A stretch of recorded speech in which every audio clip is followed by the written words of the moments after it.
안녕하세요. 저는 30대 여자입니다.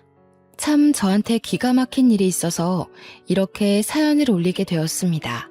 이 채널을 보시는 분들이 많다고 해서 제 이야기가 널리 퍼져서 저와 같은 일을 당하는 사람이 없었으면 하는 마음에 솜씨 없는 글을 써봅니다. 저는 어렸을 때부터 하고 싶은 거, 갖고 싶은 건 모두 다 가질 수 있는 그런 아이였습니다. 집안의 재력이 어마어마했어요. 어디서부터 시작된 재력인지는 모르겠지만 선조 때부터 땅을 사뒀고 건물을 올렸고 지금은 그 땅값과 건물값이 엄청나게 올라서 별다른 노력 없이 재산을 불린 그런 집안입니다. 거기다가 저는 형제 자매도 없는 외동딸이었어요. 저희 부모님께서 저를 얼마나 금지옥엽 귀하게 키우셨겠어요. 그래서 그런지 철도 좀 없고 돈도 물 쓰듯이 쓰는 그런 경향이 있었죠. 저희 부모님은 제가 결혼하는 것도 싫어하셨어요. 하나뿐인 딸 오래오래 함께 살고 싶다고 그렇게 노래를 부르셨죠. 저도 돈 쓰는 맛에 노는 걸 좋아해서 결혼이라는 걸 그렇게 깊게 생각해 본 적도 없었고요. 부모님은 제가 혹여라도 마음이 바뀔까 연애하는 것도 상당히 싫어하셨습니다. 그런데 어떻게 연애를 안 하고 살 수 있겠어요? 저한테는 남자친구가 당연히 있었습니다. 돈도 많고 얼굴도 야금야금 각종 시술을 했던 터라 스스로 꽤 예쁘다고 자부할 수 있었어요. 비싼 돈 주고 헬스장에서 개인 트레이너를 붙여서 운동도 했고 매일같이 다이어트 식단으로 식사를 채웠습니다. 자기 관리를 잘하는 여자인 셈이죠. 제 남자친구는 저의 절친의 오빠였습니다. 얼마나 절친이냐면 서로 서랍에 속옷이 몇 개가 있는지 알아맞힐 수 있을 정도로 절친이었어요. 철없이 놀러 다니는 데만 힘을 쏟는 저와 달리 똑부러지고 공부도 잘했던 친구였기에 저희 부모님도 엄청 좋아하셨고요. 제 절친의 말이라면 썩은 땅이라도 믿고 사실 분들이었죠. 처음 절친의 오빠와 사귀게 된 계기는 별것 없었습니다. 그냥 오빠가 저를 마음에 든다고 했고 당시 남자친구와 헤어졌던 터라 한번 만나나 보자 하는 마음에 소개를 받았고요. 근데 생각보다 너무 잘생긴 거예요. 아직 나이가 어리니까 얼굴이 전부 아니겠어요? 거기다가 저에게 엄청 자상하게 대해주는데 저도 모르게 마음을 홀랑 빼앗기고 말았습니다. 거기다가 친구와 오빠 사이도 상당히 좋아 보였습니다. 원래 남매라는 게 서로 물어뜯는 재미로 산다고 하던데 이 남매들은 서로를 못 챙겨서 안달이 난 것 같이 굴었거든요. 아무튼 저는 한 남자친구를 6개월 이상 만나본 적이 없었는데 오빠랑은 벌써 2년 가까이 사귀고 있었던 시점이었어요. 친구네 집은 솔직히 잘 사는 축에 끼지도 못하는 집이었습니다. 그냥 평범함에서 조금 덜 사는 수준? 아버지께서 평범한 회사원이시고 어머니는 가정주부이신 그런 집이요. 학자금 대출을 갚느라 힘들어하는 친구에게 제가 몇 번이나 대출금을 갚아주겠다고 했지만 친구 자존심에 그건 싫었나 봐요. 딱 잘라 거절하기에 저는 대신 맛있고 비싼 밥이나 사주고 말았죠. 친구는 학원을 다니면서 하루 종일 공부했지만 저는 비싼 과외를 받고 추천서를 돈 주고 사서 대학을 가고 뭐 그 정도 차이는 있었습니다. 저는 근데 이 차이를 친구가 자격지심으로 받아들이지 않고 너와 나는 수준 차이가 나는 거다 하고 솔직하게 인정을 해줘서 오랜 시간 친구로 지낼 수 있는 것 같았어요. 제가 너무 제 자랑을 많이 했죠? 이제부터 이야기를 본격적으로 시작해 보도록 하겠습니다. 친구가 대학을 졸업하고 취업 준비를 할 무렵 친구네 아버지께서 갑자기 일을 그만두셨다고 했어요. 그래서 친구네 집 수입이 갑자기 사라졌습니다. 친구는 대기고 살 길이 막막하니 대기업 취업 준비를 그만두고 당장 들어갈 수 있는 중소기업에 취직을 했습니다. 월급 차이가 대기업과는 꽤 났지만 일단 일을 하면서 재취업 준비를 하겠다고 하더라고요. 그쯤에서 친구 오빠랑 저랑 소개팅을 했고 사귀게 되었고요. 친구 오빠는 몇 년을 공무원 준비를 한다고 시험 공부를 하고 있던 상황이었습니다. 저는 그런 오빠의 뒷바라지를 나름 열심히 하고 있었어요. 시험 공부에 필요한 인터넷 강의도 결제해주고 문제집이나 교재 같은 것도 제 카드로 샀고요. 오빠가 공부하느라 외적인 것에 신경을 못 쓰는 것 같아서 한 달에 한 번 제가 다니는 청담동 고급 미용실에 데려가 이발도 시키고요. 옷도 허름한 옷 입으면 인물이 안 살잖아요. 그래서 명품 같은 것도 팍팍 사주곤 했어요. 어차피 제 거 사는 김에 사는 거라 별로 아까운 마음은 안 들었고요. 그렇게 2년을 만나는 동안 오빠는 2번의 시험 탈락을 겪어야만 했죠. 저는 진지하게 그렇게 탈락만 할 거면 다른 걸 해봐라 했지만 오빠는 지금 생활이 좋다고 하더라고요. 뭐 아무래도 그럴 수밖에요. 친구가 벌어오는 돈으로 내 식구가 먹고 살면서 다른 필요한 것들은 제가 오빠를 위해 돈을 쓰고 있었으니까요. 데이트 비용도 단 한 번도 오빠에게 내라고 한 적도 없었습니다. 근데 저는 이 관계가 나쁘지 않았어요. 저를 위한 마음이 가득한 오빠를 보면 사랑을 듬뿍 받는 기분이 들었거든요. 어차피 지금 저희 집 재산은 제가 이렇게 펑펑 써도 티가 안 날 정도였습니다. 아무튼 그렇게 2년을 만나다 보니 오빠네 집에서도 그렇고 오빠도 그렇고 결혼 이야기가 나오는 것 같더라고요. 프로포즈를 받긴 했는데 제가 꿈꿔왔던 노을 지는 석양을 바라보며 티파니 반지를 받는 게 아니라 고작 모텔 방을 풍선으로 꾸며놓고 결혼해 줄래? 들은 게 끝이었어요. 그래도 뭐 저를 위해 큰돈 썼다면서 어디서 샀을지 모르는 다이아 반지도 들고 오긴 했더라고요. 뭐 3부쯤 되려나? 손가락에 끼우면 티도 안 날 것 같았지만 멋쩍어 하는 그 모습이 귀여워서 받아주었습니다. 그래도 2년 동안 연애하면서 참 행복했었거든요. 그 마음이 고스란히 느껴지면서 뭐랄까 기대했던 프로포즈와는 전혀 달랐지만 마음을 뭉클하게 만드는 그런 게 있었어요. 저는 집에 와서도 프로포즈를 받았다고 이야기하면서 반지 자랑을 했어요. 축하한다는 어머니와 달리 아버지는 상당히 뾰루퉁해 계셨습니다. 그 반지 알도 안 보이는데 그런 걸 받고 결혼을 하겠다고? 마음에 드는 반지야 다시 사면 되지? 보니까 집안 수준 차이도 좀 나는 것 같고 딱히 직장도 없다던데 어떻게 살려고 그래? 어차피 아빠가 준 건물도 있고 지금 나 돈 쓰는 거에 문제 하나도 없잖아요. 나 결혼하면 설마 카드 뺏어가려고 그래요? 아니 그런 건 아니지만 그래도 좀 있는 집 아들이랑 결혼해야 나중에도 잘 먹고 잘 살고 하지 않겠냐 이거지. 저는 제가 결혼 이야기를 꺼내자마자 괜히 심통을 부리는 아버지가 너무 좋았어요. 엄청나게 서운하다고 나중에 저를 붙잡고 이야기하셨지만 결혼이라는 것에 한번 빠지기 시작하니까 불도저가 되어버리더라고요. 그래서 저는 더 이상 반대는 하지 말아달라고 이야기하고 결혼 준비에 돌입했죠. 제가 다른 건 몰라도 우리 주위 울리진 않겠습니다. 무슨 일이 있어도 사랑해주고 아껴주겠습니다. 허락해주셔서 감사합니다. 오빠는 저희 집에 와서 몇 번이고 인사를 드렸고 그때마다 아버지의 마음도 누그러지는 것 같았습니다. 하지만 그러면서도 꽤나 서운하신 마음을 드러내고 싶으셨는지 오빠를 향해서 한마디 하시더라고요. 내가 다른 건 다 양보해도 올해 안에 결혼하는 건 양보 못해. 내년 5월에 하도록 해. 내년 5월까지는 1년 정도 남은 상황이었습니다. 오빠는 올해 안에 꼭 하고 싶다고 했지만 저도 사실 긴박하게 준비하고 싶지는 않았기 때문에 아버지 말에 찬성을 했죠.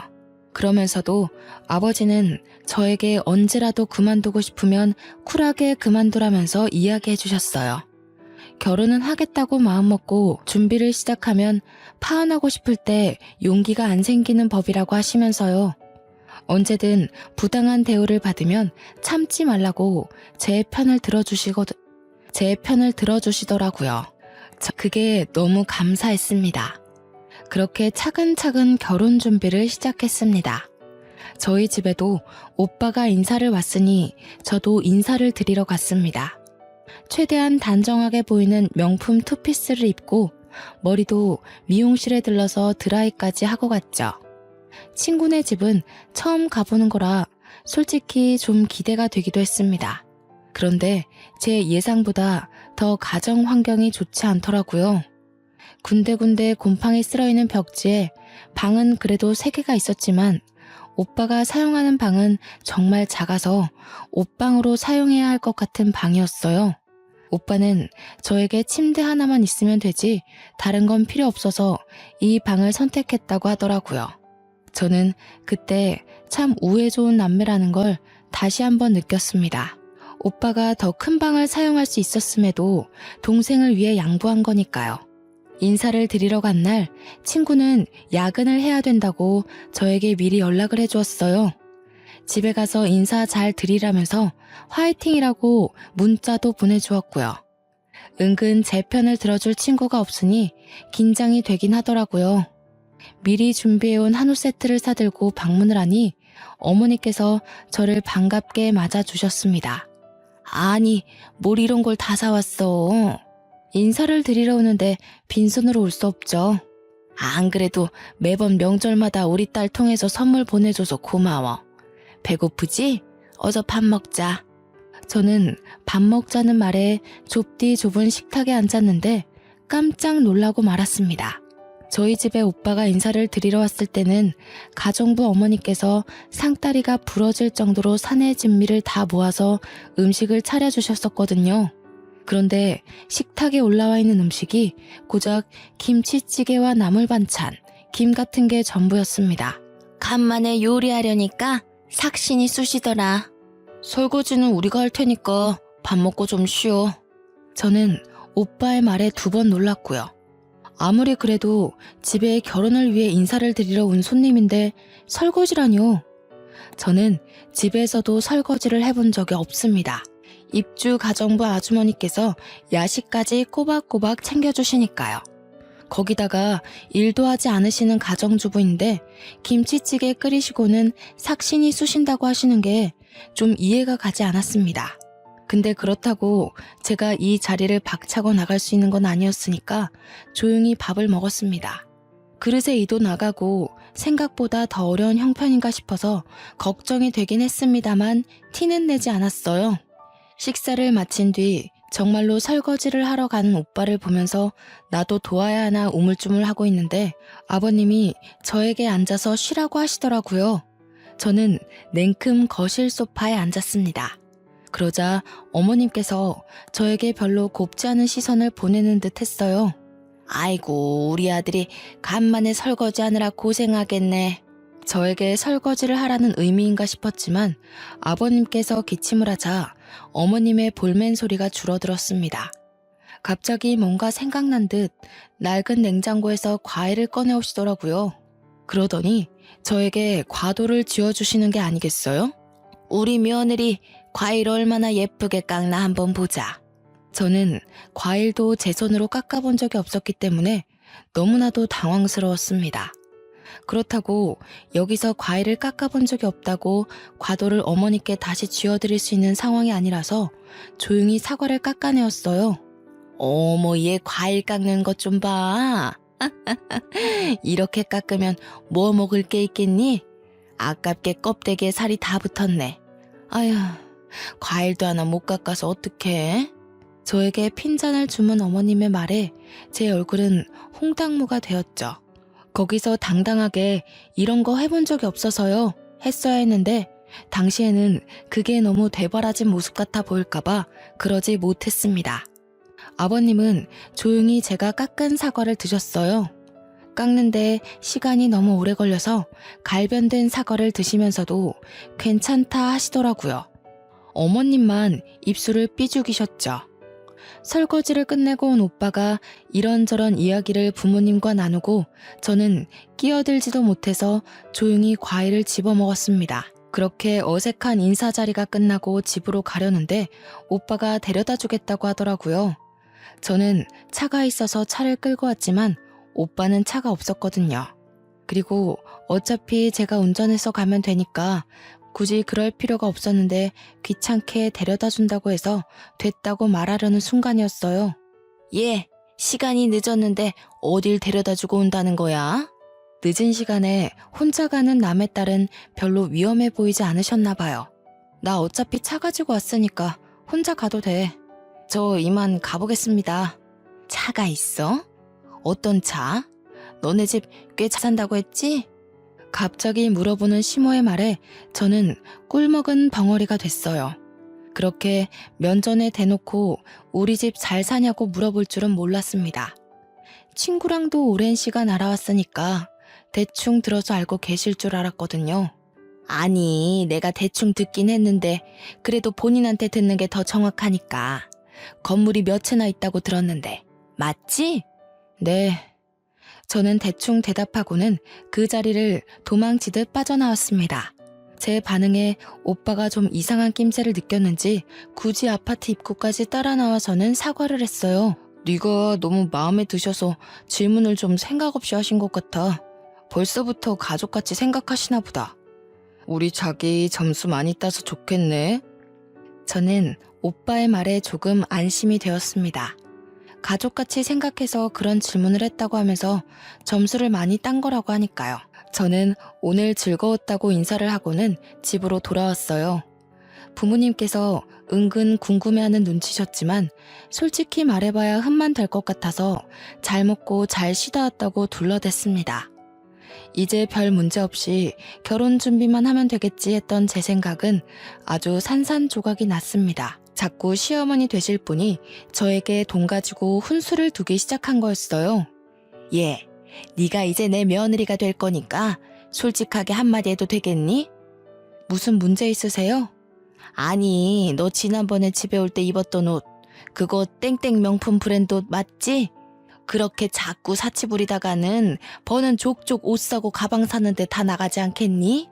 우리 아들이 이제 공무원 되면 공무원 월급으로는 상상도 못할 건물들이잖아. 저는 제 카드를 사용해서 사는 물건들인데 저한테 왜 그런 말을 하는지 이해하지 못했습니다.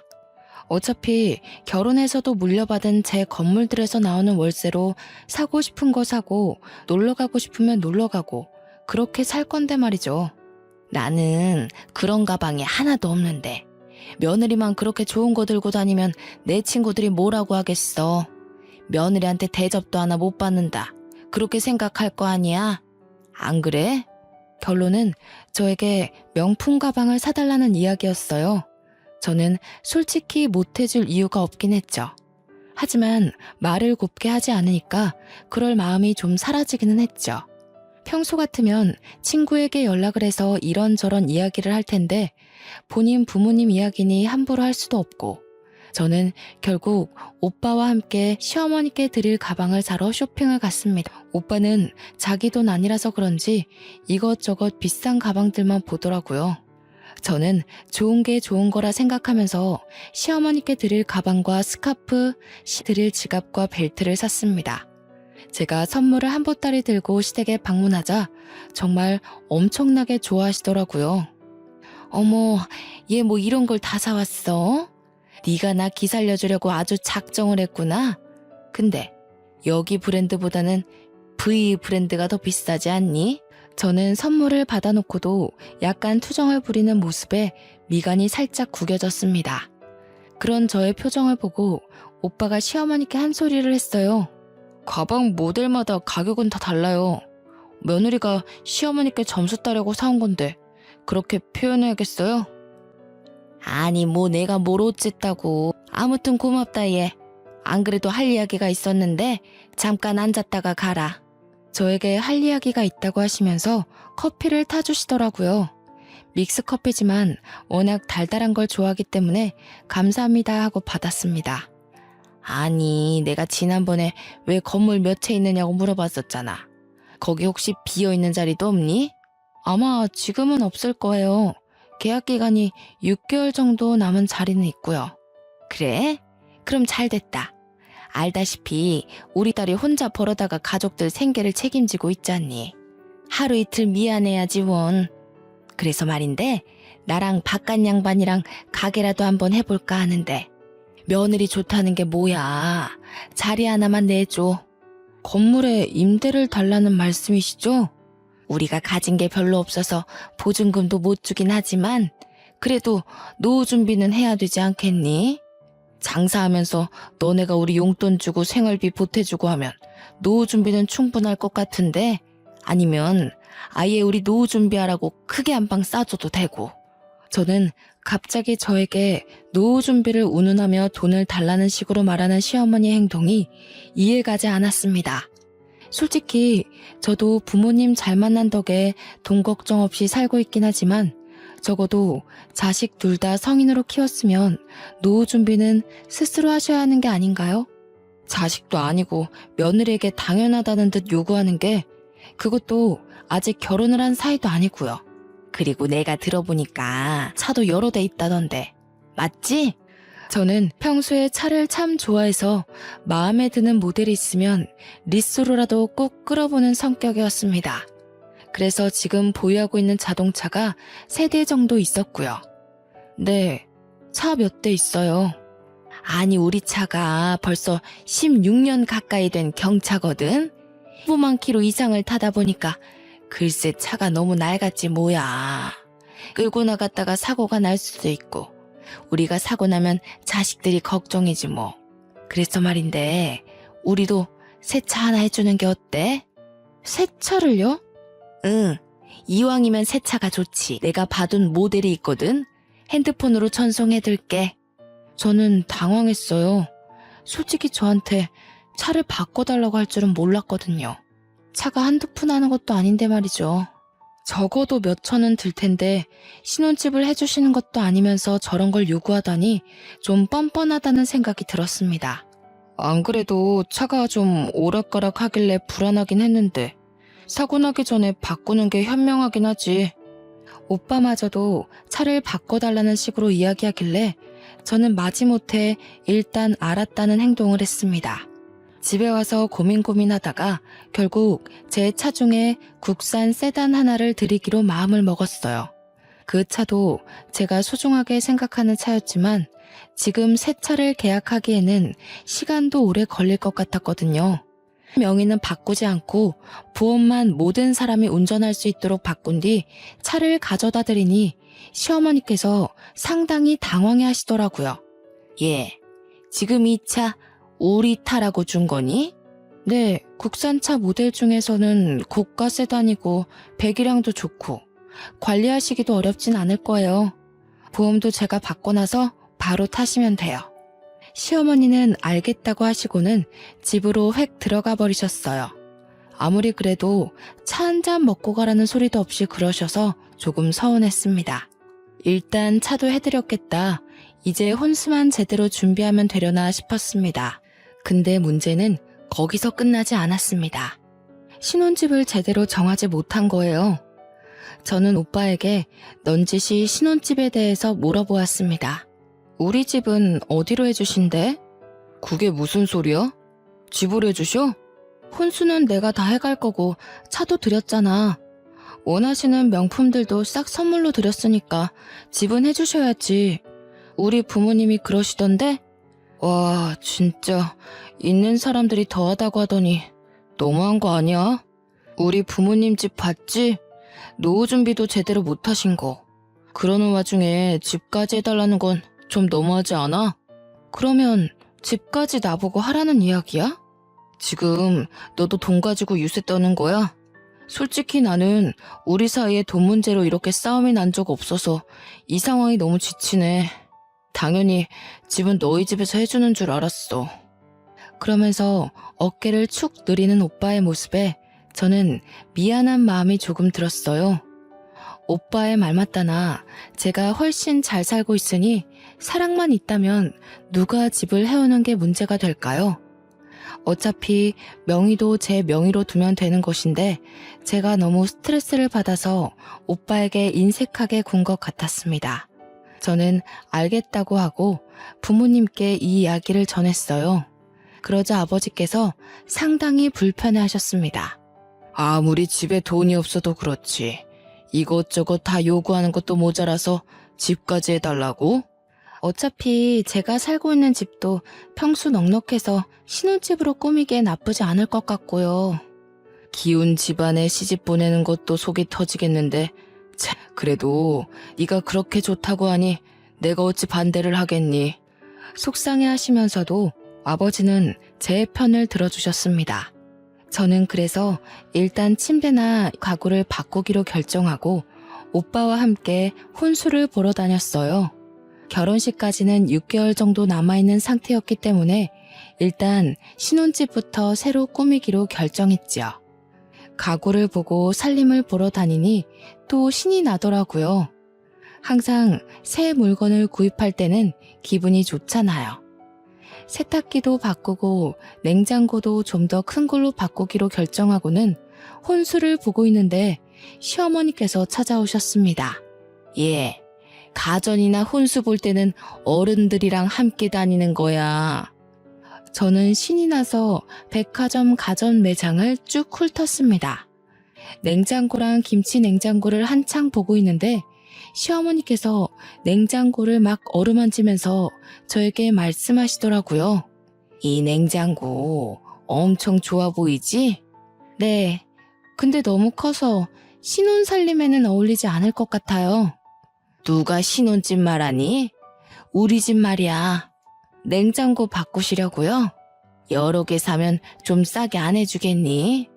너 신혼가구 바꾸는 김에 우리 집 냉장고도 좀 바꿔주렴. 저는 거기서 우뚝 멈춰서서 오빠를 바라보았습니다. 그러자 오빠 입에서 나온 말이 가관이었어요. 차도 있던 거 줬으니까 돈 아꼈잖아. 냉장고 하나 바꿔드려도 괜찮을 것 같지 않아? 차값 생각하면 훨씬 싸게 먹히는 장사 같은데. 그래, 너 외제차도 2대나 있다면서 굳이 우리한테 국산차 준 거 아니니? 굳었으니까 그걸로 냉장고나 한 대 사줘라. 이 김치 냉장고랑 세트인가 본데? 저는 냉장고에 흠뻑 빠진 시어머니를 두고 오빠를 잡아채서 구석진 곳으로 갔습니다. 해도 너무하지 않아? 냉장고까지 사달라고 하는 건. 그리고 외제차 이야기는 왜 나오는 거야? 그거 유지할 수 있는 돈은 있고? 그 정도는 네가 좀 챙겨줄 수 있는 거잖아. 결혼도 코앞인데 그 공무원 시험 때려치고 취직할 생각이나 해. 저는 오빠에게 딱 잘라 이야기했고 더 이상 오빠는 냉장고를 사주라는 이야기를 하지 않았습니다. 저는 진짜 하다 이런 것까지 요구하는 시댁에 점점 질려가고 있었어요. 그날 이후 연락이 뜸했던 오빠는 갑자기 저에게 돈을 좀 빌려줄 수 있느냐고 물었습니다. 생활비가 모자라다는 이유였어요. 친구가 이번 달에 돈 나갈 일이 많아서 생활비를 적게 가져다 주었다는 것이었죠. 저는 제 친구가 진심으로 불쌍하게 느껴졌습니다. 그렇게 고생해서 돈을 벌어 집에서 한량처럼 놀고 있는 식구들에게 갖다 바쳐야 한다는 사실이요. 저는 오빠에게 제 카드를 한 장 주었습니다. 한도가 얼마였는지 기억도 안 나는 카드이지만 당장 생활비가 모자라다고 울먹이는데 어떻게 모른 척 할 수 있겠어요? 그랬더니 글쎄 카드를 긁어도 너무 긁는 게 아니겠어요? 무슨 백화점에 뭘 샀고 하루 종일 카드 알림 문자가 도착했습니다. 저는 그 내역에서 또 한 번 깊은 빡침을 느꼈죠. 어머님께서 가지고 싶다던 냉장고를 결제한 내역이 떡하니 있는 게 아니겠어요? 오빠, 지금 내 카드로 냉장고를 산 거야? 지금 내 카드 내역 일일이 확인한 거야? 그게 왜 오빠 카드야, 내 카드지. 문자 알림 오는 거 몰라서 그래? 생활비가 모자라다더니 웬 냉장고를 긁어? 우리 집 냉장고가 많이 낡아서 고장이 났어. 급하게 사느라 어쩔 수 없이 네 카드 좀 썼어. 미안해. 그래도 카드 한도 자체가 제가 감당할 수 있는 정도라서 일단 넘어가줬습니다. 그런데 제가 진짜 제일 열받는 일은 그 다음에 벌어졌어요. 결혼식을 3개월 앞둔 시점 청첩장이 나왔고 저는 청첩장을 돌리러 다니기 시작했습니다. 저희 부모님께서도 슬슬 지인분들께 청첩장을 나눠주겠다고 하셨고요. 드디어 결혼하는구나 싶어서 마음이 두근두근 거릴 때 시어머니께서 전화를 하셨어요. 예, 바쁘니? 무슨 일이세요? 아니, 내가 용한 점집에 갔는데 네가 남자가 많아 보인다고 하지 뭐야? 너 사주 좀 불러봐라. 내가 제대로 점 한번 쳐야겠다. 아니다. 그러지 말고 안 바쁘면 나와. 나랑 우리 도령님 만나러 가게. 어머님, 저 천주교 신자라서 사주 같은 거 안 봐요. 지금 벌써부터 내 말을 안 듣는 거야? 내 말이 우스워? 종교적인 문제잖아요. 저는 독실한 천주교 신자라고요. 절대로 사주만큼은 보지 않습니다. 너 찔리는 게 있어서 그러는 거 아니야? 내가 이야기 들어보니까 속옷도 맨날 야시러운 것만 입는다고 하던데. 그런 것도 결혼하기 전에 다 정리해. 분명 도령님께서 너 남자 많아 보인다고 했었다고. 그게 다 그런 데서 보이는 거 아니겠니? 아니 무슨 도령님이 제 속옷을 본 것도 아니면서 저런 식으로 저를 음해하는 게 너무 어이가 없었습니다. 가뜩이나 냉장고 사건 이후에 시어머니와 연락을 자제하고 있었는데 저한테 남자가 많아 보이네 어쩌네 하면서 예의 없게 행동하시니까 더 싫더라고요. 점점 전화에 대고 잔소리하는 것도 질려가서 휴대폰을 슬쩍 귀에서 떼고 딴짓을 하고 있는데 선을 넘으시더라고요. 내가 우리 딸한테 들으니까 너 한 남자를 오래 못 만난다고 하더라. 나중에 바람이라도 피면 위자료 아주 단단히 준비할 거야. 알겠어? 저는 기가 막히고 코가 막혔습니다. 제 절친이 그런 소리를 했다는 것도 믿기지 않는 일인데 위자료 이야기를 꺼내는 거 정상일까요? 저는 청첩장을 모조리 찢어버리고 싶었습니다. 지금까지 제가 해간 것만 해도 얼마인지 가늠이 되시나요? 무려 갖은 명품들에 차도 한 대 들였고 신혼집도 제 명의의 집에서 시작하기로 한 마당에 거기에 냉장고까지. 오빠는 그 와중에도 뭘 하고 다니는지 제 카드로 사치를 부리는데 여념이 없었습니다. 저는 더 이상 참을 수 없었습니다. 일단 시작이 절친의 말에서 비롯된 거라고 하시니 저는 제 친구에게 전화를 걸었습니다. 껏 지친 목소리로 저의 전화를 받더라고요. 너 도대체 집에다가 무슨 소리를 하고 다닌 거야? 내가 무슨 소리를 어떻게 하고 다녔다는 거야? 뭔데 다짜고짜. 어머님께서 내가 무슨 야한 속옷을 입는다는 둥, 한 남자를 오래 못 만난다는데 바람 피면 위자료 두둑하게 준비하라는 둥, 이게 다 무슨 소리냐고. 나도 처음 듣는 소리야. 그게 말이 돼? 어머님께서 너한테 들었다고 이미 다 말씀하셨어. 친구는 한참 동안 말이 없다가 한숨을 푹 내쉬더라고요. 그렇게 입 조심하라고 했는데 내가. 그래, 뭐 틀린 말도 아니잖아. 너 여태 연애했던 사람들 6개월 이상 만난 거 본 적 없고 속옷도 야한 거만 입는 거 내가 모르겠어? 오히려 당당하게 나오니까 제 말문이 턱 막히더라고요. 내가 그거 다 알면서도 우리 오빠 소개시켜준 거야. 그러니까 나한테 잘해. 이제 나 너의 시누이인 거 잘 알지? 인터넷 카페 글만 봐도 시누이한테 밑보였다가 당하는 사람이 얼마나 많은데. 내가 왜 너한테 잘해야 되니? 사람 기분 나쁘게 만들지 마. 시집살이 제대로 당하고 싶어서 그래? 청첩장도 나온 마당에 이제 와서 파혼이라도 하게? 파혼하면 너네 부모님 얼굴에 먹칠하는 거라는 거 몰라서 그래? 저는 제 절친이 왜 저한테 이렇게 날카롭게 구는지 이해를 할 수가 없었습니다. 서로의 단짝이고 영혼까지 나눴다고 생각했던 친구였는데 저 이렇게 나를 세우니 서운해서 눈물이 나오더라고요. 유일하게 제가 믿고 의지했던 자격지심 없던 친구였으니까요. 내가 너한테 무슨 실수라도 했어? 갑자기 왜 이래? 솔직히 너무 서운하다. 뭐가 서운해? 나는 네가 우리 집에 시집 오면 우리 부모님 좀 챙길 줄 알았어. 내가 못 챙긴 게 도대체 뭔데? 부담 주지 말라고 해서 신혼집도 혼수도 다 내가 내 돈으로 했어. 너희 집 냉장고도 내 돈으로 바꾼 거고 차도 들였어. 그것뿐이야? 원하시는 명품들도 다 사다 바쳤는데 내가 뭘 안 챙겼다는 거야? 너 남는 건물 거기에 우리 부모님 가게는 왜 쏙 빼먹어? 우리 부모님 6개월 남은 그 자리에 가게 들어간다고 얼마나 좋아하셨었는데. 거기 연장 계약했다며? 거기는 이미 오랜 시간 있던 자리라서 어쩔 수 없이 연장한 거지. 그리고 내 건물 내가 알아서 사용하겠다는데 왜 네가 나한테 화를 내? 내가 좀 알아봤어. 너 가진 건물들 중에 강남에 A타워 있지? A타워는 제가 가진 건물 중에 가장 비싼 건물이었어요. 한 달에 들어오는 월세만 해도 어마어마했습니다. 그 건물 월세가 워낙 비싸기도 하고 장사가 조금만 안 돼도 빛나기 딱 좋은 곳이라 웬만한 체인점 아니고서야 입주할 엄두를 못 내는 곳이었습니다. 그런데 그 건물을 딱 이야기하지 않겠어요? 거기 1층 전체를 우리 부모님 가게 내드리는 게 좋을 것 같아. 우리는 월세만 2천인 자리였습니다. 지금 보증금도 한 푼도 안 내면서 월세 2천짜리 자리를 그냥 달라는 것이었습니다. 저는 처음으로 제 절친에 대한 부정적인 생각들이 머릿속을 헤집었습니다. 그동안 친하게 지냈던 게 다 이런 큰 그림을 위한 건 아니었을까?